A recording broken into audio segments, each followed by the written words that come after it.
कि आज ही मैंने मजलिस इत्तेहाद मुस्लिमीन की जो महाराष्ट्र की कारगुजार पोस्ट थी उसका इस्तीफा दे दिया है।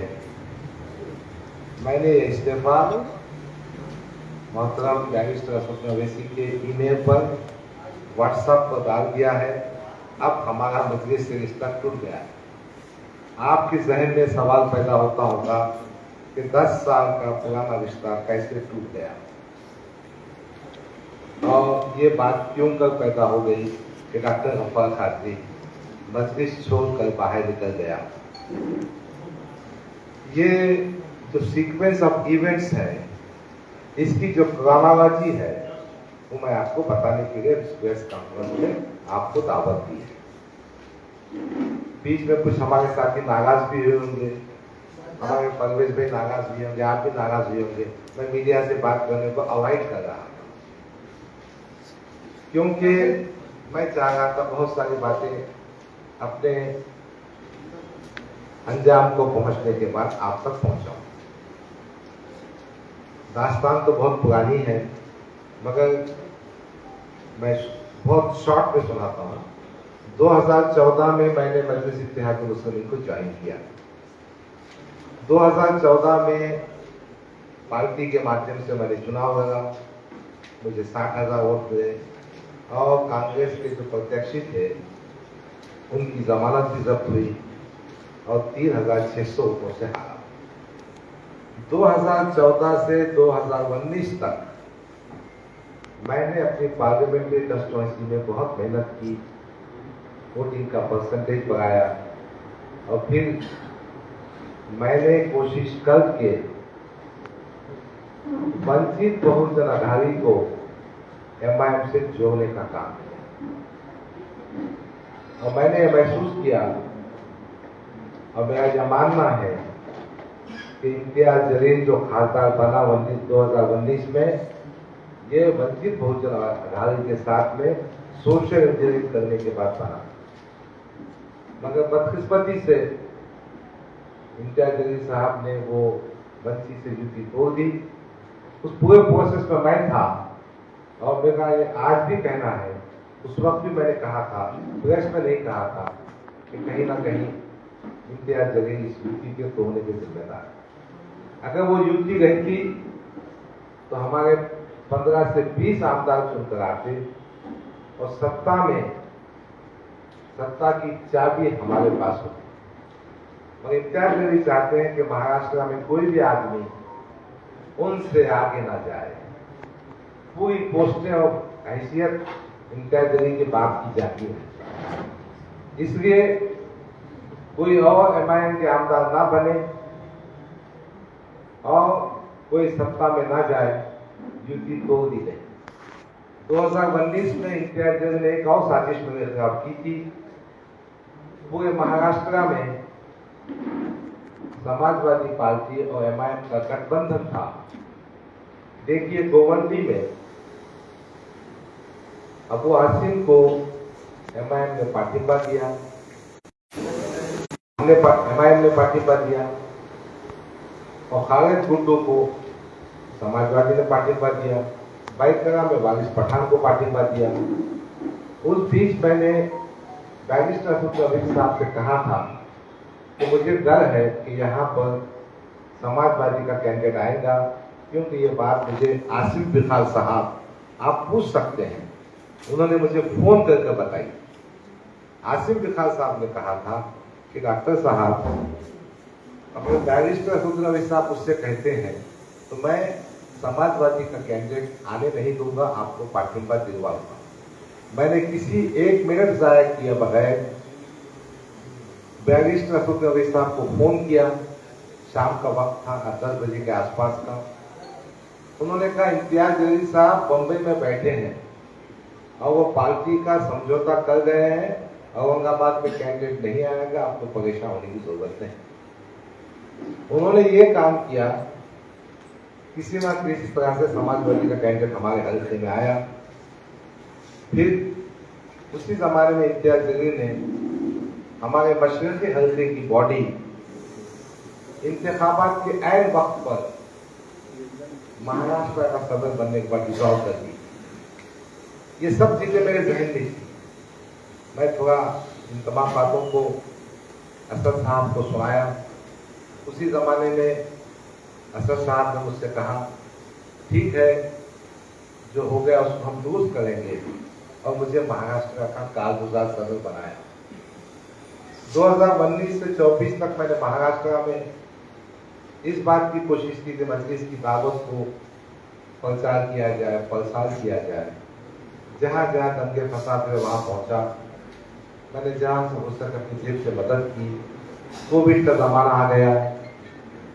उस जमाने भी आप पत्रकार वो गवाह है, मैंने पार्टी के नाम पे बहुत कुछ काम किया। मैंने पार्टी को मजबूत करने का काम किया। और हाइट तो ये है, जब असद साहब पार्लियामेंट के चुनाव प्रचार में यहाँ आए थे तो उन्होंने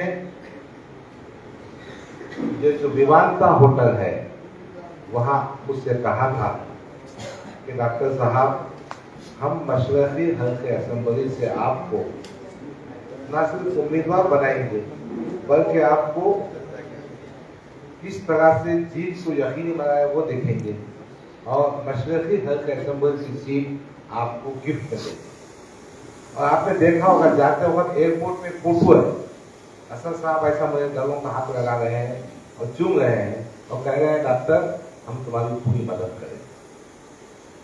अभी 2024 के पार्लियामानी इंतखाबात के आखिरी दिन जब असद साहब शाम का प्रचार करके सुबह की फ्लाइट से हैदराबाद जा रहे हैं, होगी बात। फिर क्या हुआ, औरंगाबाद में वक्फ एक्ट के सिलसिले में एक मीटिंग हुई। उस मीटिंग में असद साहब ने 5 नाम डिक्लेयर किए। अब उसमें से कुछ लोग नए भी हैं, रईस लश्करी, शताब्दी भी काफी जूनियर है, 2 तो सिटिंग एमएलएज है, इम्तियाज साहब का भी नाम डिक्लेयर कर दिए। मेरे मन में थोड़ा सा एहसास पैदा हुआ, क्या पार्टी अपने को टिकट देना नहीं चाहती। मैं कश्मकश में था। 21 सितंबर को मैं हैदराबाद पहुंचा। मैं असद साहब की गाड़ी के पास जाकर खड़ा रहा। मैंने असद साहब से गुजारिश की कि सदर मोहतरम, मुझे 3 मिनट 5 मिनट आपसे बात करना है। और फिर मैंने कहा, मैं आपकी गाड़ी में बैठ जाता हूँ, आप आगे जा रहे हैं, जहां मेरी बात खत्म हो जाएगी मैं उतर जाऊंगा। सदर साहब ने कहा, नहीं, आप शाम में मुशायरे में आ जाओ। अब मुशायरे में ठीक है भाई, जब अकेले में बात तो मुशायरे में क्या बात होगी। मैंने उनको बाद में व्हाट्सएप डाला, उनके जवाब भी आए। उसका सारांश ये है कि आपने किस तरह से तय कर लिया कि मशरक़ी हल्के असेंबली से हम आपको उम्मीदवारी दे रहे हैं। How could you come to this conclusion that we are going to make a candidate from Aurangabad East Assembly constituency for 2024? मैंने समझ गया कि बात कुछ ठीक ठाक नहीं है। शाम के मुशावरे में नहीं गया, अलबत्ता सुबह की फ्लाइट से वापस आया 22 तारीख को, सोचते रहा। फिर हमारे अफराद खानदान नजदीक के दोस्तों से बात कहा। मैंने कहा, एक खत लिख देते हैं। हमने उसी खत की कॉपी आपको दी है, उसका हमने मराठी में भाषांतर भी किया है, ट्रांसलेटर के हाथ से किया है। मेरी मराठी उतनी अच्छी नहीं है। अंग्रेजी का भाषांतर भी ट्रांसलेटर के हाथ से किया है और उसमें तमाम बातों का हमने जिक्र किया है। 23 तारीख के शाम में हमने असद साहब को ईमेल और व्हाट्सएप के जरिए ये लेटर को पहुंचा दिया। कोई जवाब नहीं आया। फिर 15 दिन गुजरने के बाद 8 तारीख को हमने तमाम लोगों की मीटिंग की, उसकी रिपोर्टिंग भी आपके सामने है। फिर उस वक्त भी कोई जवाब नहीं आया। हमारे जो चाहने वालों की, जो मुझ पे प्रेम करते हैं, उसमें कुछ उलमाए किराम भी हैं, धार्मिक शख्सियतें भी हैं। नहीं तो धार्मिक शख्सियतें भी हैं।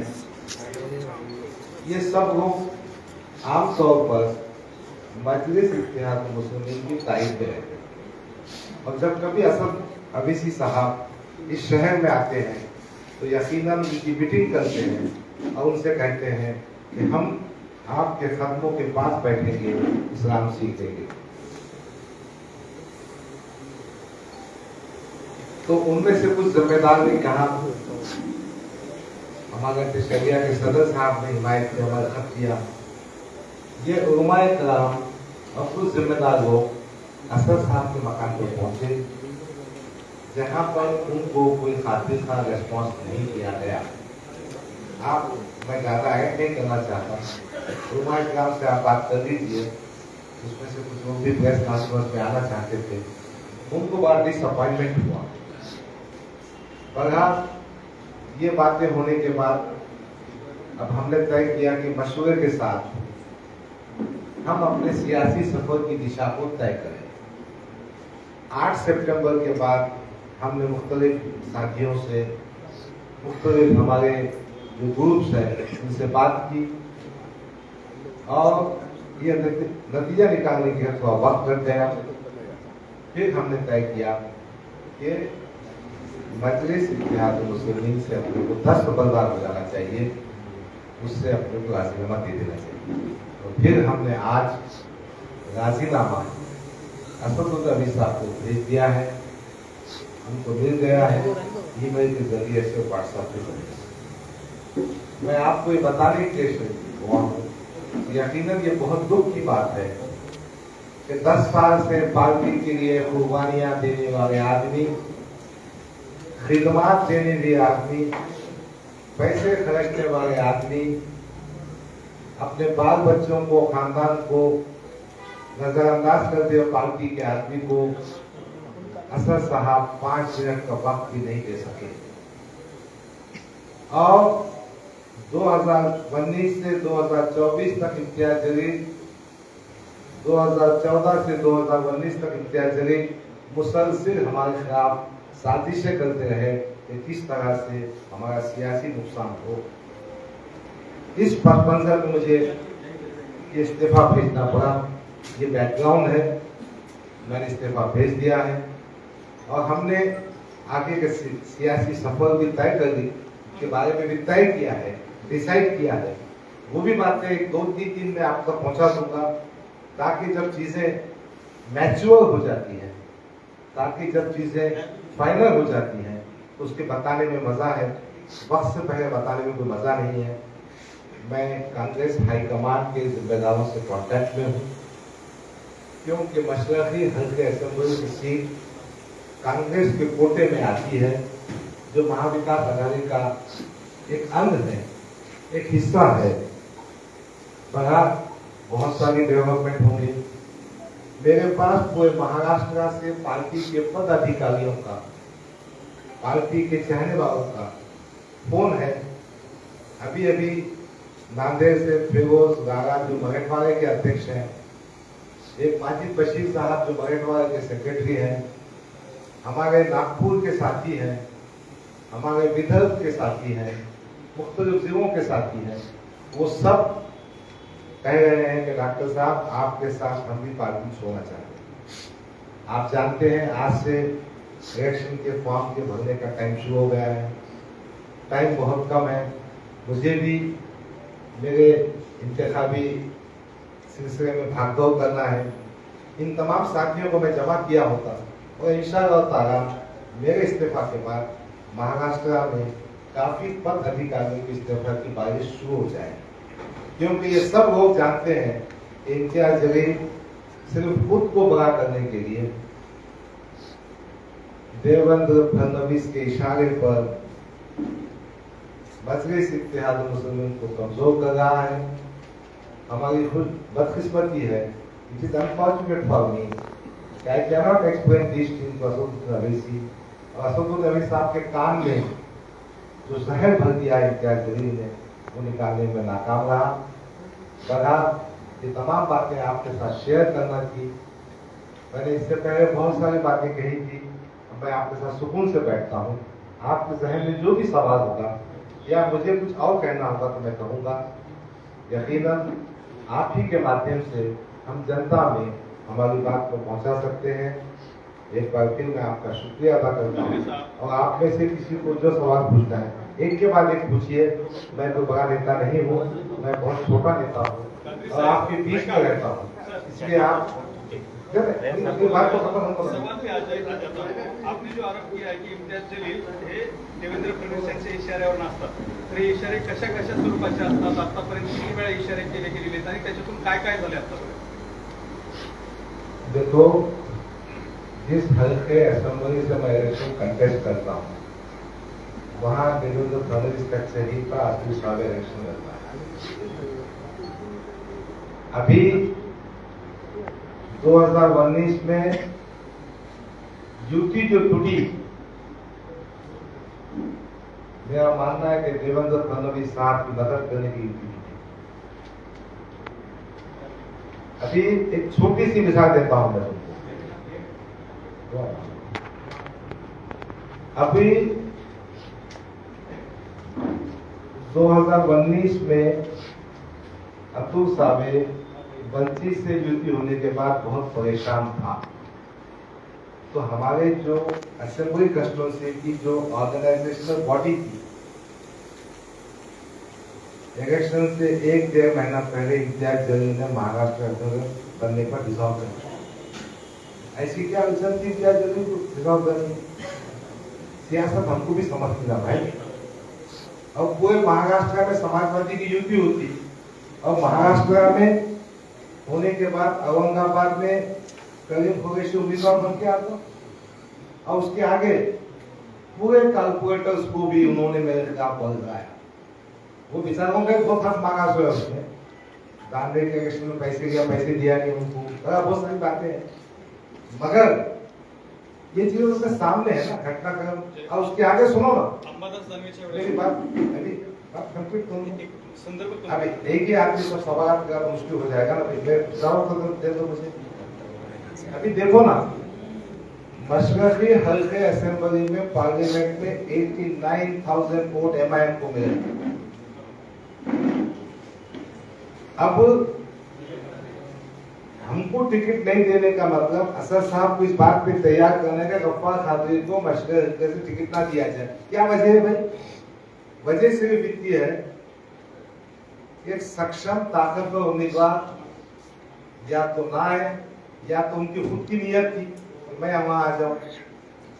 अभी तो मेरा मानना यह है कि एमआईएम, ये तो उनका डिसीजन है, एक कमजोर कैंडिडेट देना चाहिए ताकि कहीं ना कहीं अतुल सावे की मदद हो। अभी मैं आपको छोटी सी मिसाल देता हूं।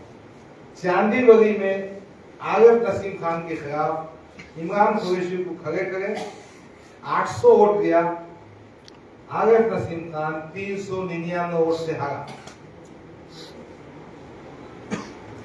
अभी कामठी में जो बावनपुर साहब की कंस्टिट्यूंसी 2024-19 में आएगा, शकील को हमारा बिठाता हूं यहाँ, नहीं वो कामठी में रहता है, आएगा वो वेस्ट में जाके कहेगा।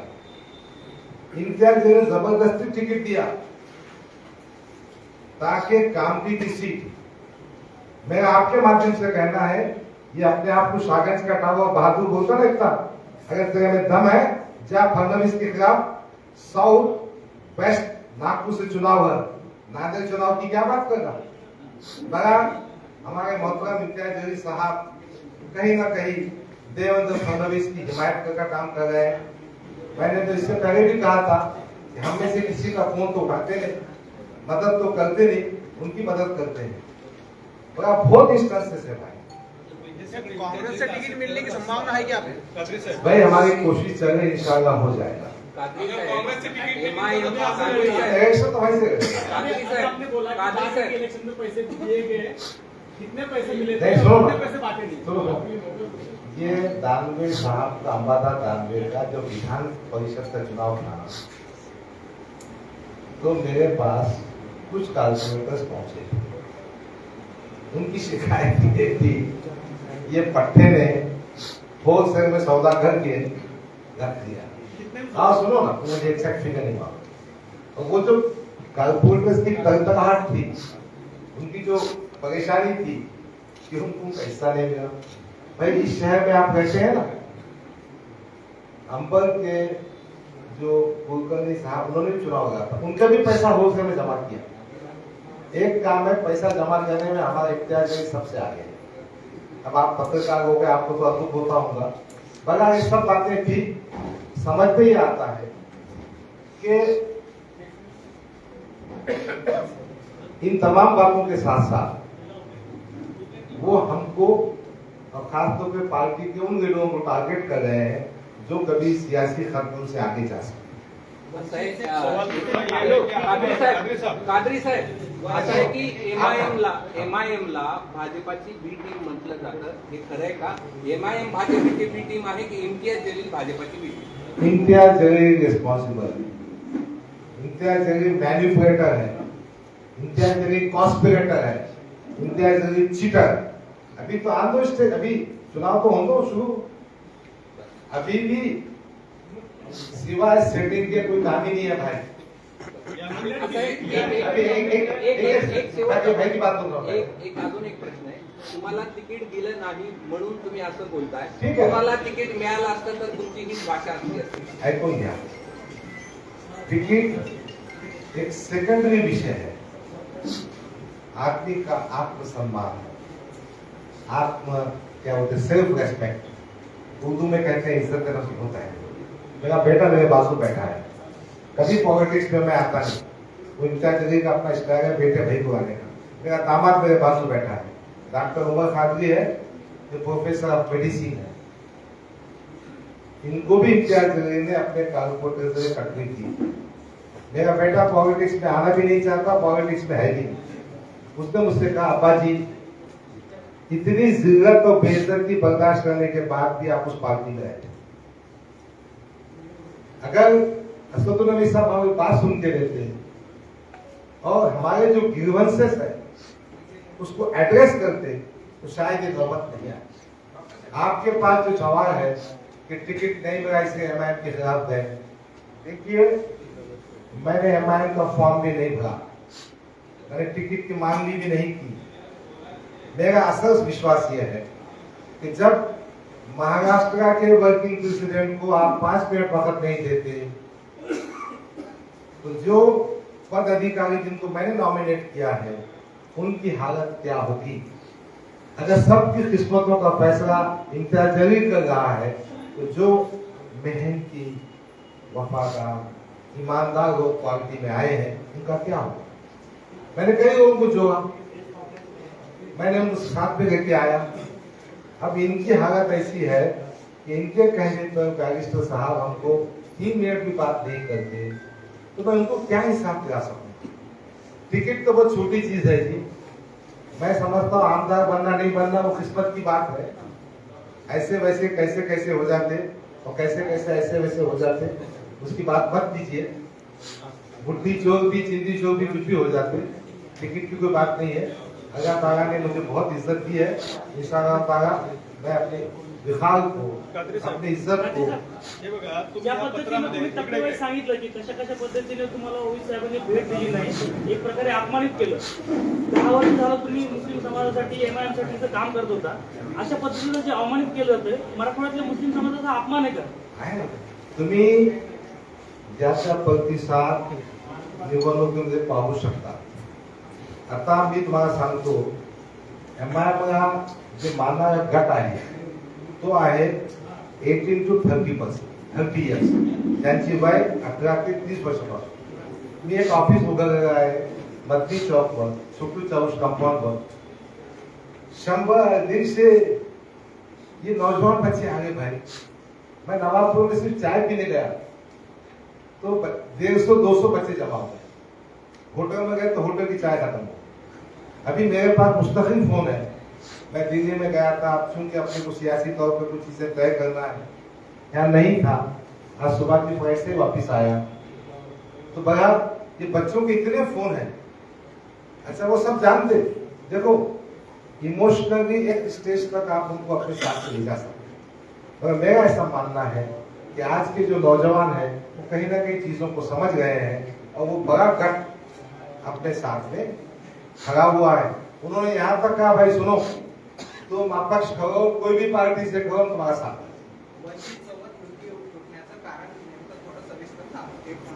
पहला पत्र इम्तियाज जलील जो लिखा था प्रकाश अम्बेडकर को, उसकी कॉपी मेरे पास है। एक मिनट में बात कंप्लीट करता हूँ। वो वंचित की पहली मीटिंग असदुद्दीन अवैसी साहब के साथ में कुछ 25-26 जून 2019 को उनके बंगले पर दहली में हुई। मैं, इम्तियाज जलील, प्रकाश अम्बेडकर, असद साहब 4 आदमी थे। उन्होंने कहा सीटों के बारे में इम्तियाज जलील खत लिखे। प्रकाश अम्बेडकर का जो मुकाम है हमारे मेरे दिल में, मैं उनको आज भी बहुत बड़ा नेता, बहुत बड़ा मानता हूँ। एक तो प्रकाश अम्बेडकर साहब बाबा साहब के नातू है और वैचारिक तौर पे बहुत मैच्योर आदमी है। अब चूंकि उस दिन तय पाया था तो इम्तियाज जलील ने जो खत लिखा, चुन के आने तक तो बोलता था प्रकाश साहब मैं आपका हाथ पकड़ के जाऊंगा। प्रकाश अम्बेडकर हमारा नेता है। प्रकाश अम्बेडकर की वजह से 1,50,000 वोट मिले। कितना उन्हें दिया प्रकाश अम्बेडकर। पहला एड्रेस दिया प्रकाश अम्बेडकर, मुझसे बोले how he is addressing to me. और पहले खत में कहा कि हमको 125 सीट होना चाहिए।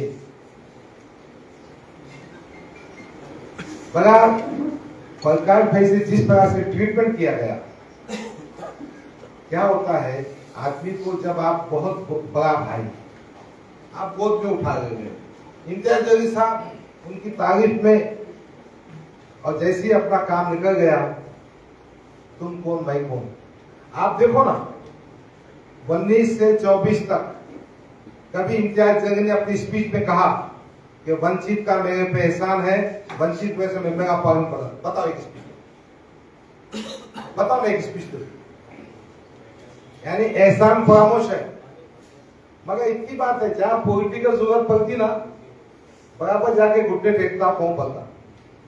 देखो मराठा रिजर्वेशन के बारे में मराठा क्रांति मोर्चा निकला था और कई मोर्चे निकले।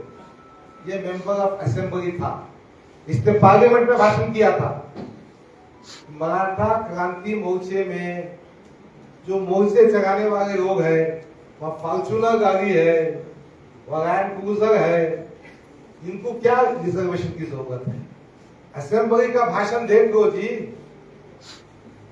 फिर बॉम्बे हाई कोर्ट में याचिका दाखिल किया था कि मराठों को रिजर्वेशन नहीं मिलता। और आज जगंगे पाटिल के पास जाके पांव पड़ रहा है। जगंगे पाटिल साहब बहुत अच्छे इंसान है, उनको तमाम चीजें समझती है। तो यह है हमारे इम्तियाज जलील का स्टाइल। गफ्फार खालसी के बगैर पार्लियामेंट की कोई सभा कंप्लीट नहीं हुई। मुझे भी भाषण करना पड़ता था, सीने में पत्थर रखकर मैंने इसकी तारीफ में भाषण किया। तो प्रकाश अम्बेडकर की जो वंचित की आप बात कर रहे हैं ना, उसका जिम्मेदार इम्तियाज जलील। सर मेरा एक सवाल ऐसा है कि जब 21 तारीख को आप हैदराबाद गए थे तो आपको सारी बातें समझ में आ गई होंगी कि आप मुझे जो तो टिकट नहीं मिलने वाला, लेकिन उसके बाद में आपने 1 महीना क्यों लिए? आज 21 अक्टूबर है। देखो भाई, सियासी तौर पर मैं अकेला नहीं हूँ। ये जितने लोग यहाँ खड़े हैं ना, इनको प्रेस कॉन्फ्रेंस का मैंने नहीं बताया था, मगर सब जमा हो गए। मेरा फोन कॉल ऐसा है कि मैं कल रात में 1 मिनट भी नहीं सो पाया। मैं 2 बजे तक 2 बजे सोया, 4:30 बजे उठा। तो आप ये समझ लीजिए कि मुझे कोई भी सियासी फैसला करना है तो मैं अपने साथियों पर भरोसा करूं। इन्हीं साथियों ने मुझे आईजी टीम है, आईजी टीम की मुखालफत के बावजूद 80,000 वोट दिए थे। तो मैं इनका महफूज हूँ और कोई भी फैसला करने के लिए सबका जो स्टेक होल्डर है उनसे मशवरा करना जरूरी था। नतीजे हो चुके हैं और दूसरे भी जो रास्ते थे वो भी तय हो चुके हैं। और हमने पार्टी के जिम्मेदारों को थोड़ा वक्त दिया ताकि कुछ फैसला कर सके, मगर नहीं हुआ, इसलिए हमको स्टेज पे आना पड़ा। मुंबई प्रेसिडेंट ने भी इस्तीफा दिया, अभी आप महाराष्ट्र प्रेसिडेंट इस्तीफा दे रहे, कहीं ना कहीं मुस्लिम लीडरशिप खत्म करने का ये काम है। देखिए बॉम्बे का तो बहुत खास मामला है। बच्चे ने बहुत अच्छी सवाल बोला। इम्तियाज जलील साहब ने कहा एक आदमी 2 पोस्ट पे नहीं रह सकता, बॉम्बे का प्रेसिडेंट नहीं रह सकता। फिर तू क्या था? अभी क्या है, तू भी देना पोस्ट इस्तीफा। दूसरी बात, जिसको प्रेसिडेंट बना उसको टिकट भी दे। क्या अजीब है भाई। कहीं ना कहीं वजन और कहीं ना कहीं फडणवीस साहब का फोन, फडणवीस साहब की रहनुमाई में पार्टी चलाई जा रही है। देखो फैयाज खान के क्या था, आप या तो प्रेसिडेंट रहो या तो आमदार का चुनाव हो। फैयाज ने दोनों भी छोड़ के चले गया। उसके बाद रईस लश्करी को बना अध्यक्ष और उसका टिकट औरंगाबाद के सामने डिक्लेयर भी कर दी। पार्टी सुप्रीमो है और इम्तियाज जलील की चलती है। इम्तियाज जलील पोस्ट पे नहीं है। फिर जो कानून फैयाज को अहमद खान को था वही कानून इम्तियाज जलील को होना चाहिए। बहुत सही बात है। ये नांदेड से जमात मधले जे जुने कार्यकर्ते आहेत ते एक बाजूला चालले, आपल्या इकडचे विरोधी सर होते आपल्याला चालले। जमायमचे जे जुने कार्यकर्ते आहेत इथले जे आहेत ते सर्व सोडून चालले। एमआयएमचं भवितव्य काय राहील? भवितव्य तो समझ में आ जाएगा। पहली बात तो जो सोशल इंजीनियरिंग है जो 2019 में हमने की थी उसको नकार दिया। भविष्य यह है कि 2024 के पार्लियामेंट चुनाव तक इम्तियाज जलील ने कभी मुसलमान की बात नहीं करी। आदर्श की टोपी वो आदर्श के वास्ते वो बचाना कोशिश में रहे। मैं जैसी पार्लियामेंट इंतखाब हार गए, अब मुसलमानों की बात भी होगी, मुसलमानों का काम भी होगा। अब देखो ना, पैगंबर साहब की शान में जो गुस्ताखी हुई उसके वास्ते एक बड़ा रैली लेके जो पूरे भारत की न्यूज बनी। और उससे 2 दिन पहले संजय सिरसाट जो एकनाथ शिंदे की पार्टी का है, वो संजय सिरसाट जिसने कहा रामगिरी महाराज का बाल भी टीका नहीं होगा, उससे जाके गले मिल गए, मिठाई खिला गए। और ऐसा गले मिल गए, अगर कोई मुसलमान अपने धार्मिक पैगंबर मोहम्मद सल्लल्लाहु अलैहि वसल्लम की जो इज्जत पे छींटे उछालेगा, देखना पसंद नहीं करता। ये तो उसके घर को जाएगा, मिठाई भी खागा, गले भी मिलेगा, चिटकगा भी। बड़ा जान दीजिए नैतिकता के बारे में आप इसमें ज्यादा कहना नहीं चाहता हूँ। अभी इंतखाबात जब आएगा तो बहुत सारी चीजें बताऊंगा। आप जो है तो कांग्रेस पार्टी से 20 से लड़ रहे हैं और आपके जो है तो प्रकाश अंबेडकर साहब से भी ताल्लुकात बहुत अच्छे हैं, आप उनकी इज्जत करते हैं, तो क्या वो आपका सपोर्ट करेंगे? हालांकि उन्होंने वहां से अपना कैंडिडेट डिक्लेयर कर दिया। अभी तो भैंस पाली है। अभी कांग्रेस पार्टी का अजबा अपने को अपनी एंट्री भी नहीं दी। अपने पार्टी की ये रिजर्वेशन दिया है, इसलिए दिया है कि उस पार्टी ने एंट्री करने का है। उसके बाद वहां की जो हाई कमांड है या महाराष्ट्र की जो हाई कमांड है वो अपने टिकट का तय करेंगे। जब उम्मीदवार बनेंगे तो भी प्रकाश भाई के पास जाके अपन मतलब ठीक हुआ है बात करेंगे। इसलिए आपका जो सवाल है ना वो जवाब आएगा इंशाल्लाह। डॉक्टर साहब ये जो आपने बताया ना कि देवेंद्र फडणवीस की फोन के ऊपर सब हो रहा है, ये नांदेड़ में जो इम्तियाज भाई अब इलेक्शन लड़ने जा रहे हैं वो भी देवेंद्र फडणवीस सर एक कांग्रेस पार्टी ये फेंका फाका मास्टर है जी। तुम क्या है, ये कागज का शेयर है, ये ढीला ढाला है, ये कुछ काम का नहीं है। 22% मुसलमान है पार्लियामेंट कॉन्स्टिट्यूंसी। देखो हकीकत यह है कि ये देश में राजनीति समाजों के समीकरण पे चलती है। 22% पे तुम अखाड़ा बनना चाह रहे, 13%, 14% जो वंचित था उसको हटा दिए और फिर बोलते एक मुस्लिम एमपी को ऐसा हो गया। यानी मुसलमानों में सिर्फ एक ही एमपी मुसलमान का है, बाकी जो मुसलमान के लीडर है वो मुसलमान है कि नहीं, उसमें क्वेश्चन मार्क। नांदेड़ का जो तुम बात कर रहे हैं ना वो डराने के वास्ते है। मुझे तो यहाँ तक रिपोर्ट मिली है, वो जगह स्पष्ट जगह है कि कांग्रेस पार्टी में प्रेशर आया जाए कि गफ्फार खातून को पार्टी में ना लिया जाए।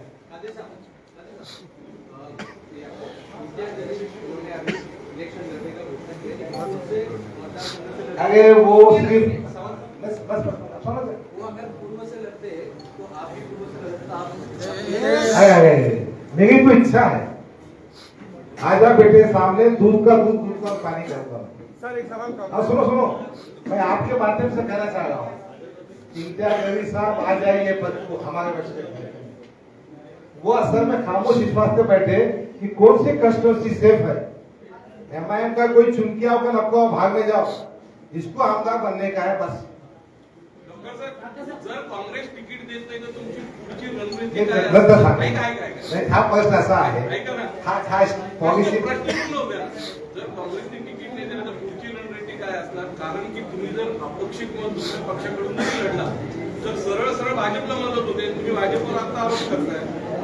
देखो बात ये है, इंतखाब गणना हुए तो हमने तय किया है।